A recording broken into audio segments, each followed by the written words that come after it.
Fresh off a big legislative victory, President Biden will hit the road this week to tout his bipartisan infrastructure bill. But there's still work to be done for his larger social spending package. ABC's Ike Ajachi is in Washington with the latest. This morning, a massive legislative victory. The resolution is adopted. After months of back and forth, Friday night, the House passing the bipartisan infrastructure bill, one half of President Biden's Build Back Better agenda. We took a monumental step forward as a nation, and we're just getting started. The legislation calls for the single largest investment in the nation's roads, bridges, rail lines, and airports in decades.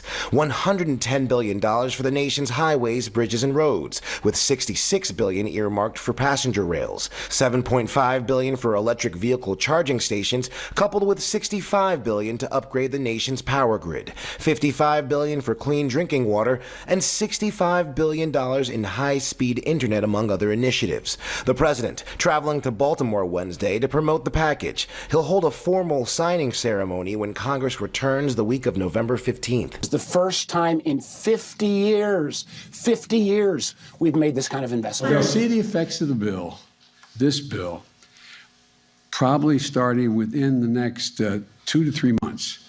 As we get things shovels in ground, it is a bill that's paid out over a number of years. The bill drawing support from 13 Republican members of Congress against the 6 progressive Democrats who opposed the bill because it wasn't tied to the larger social spending package.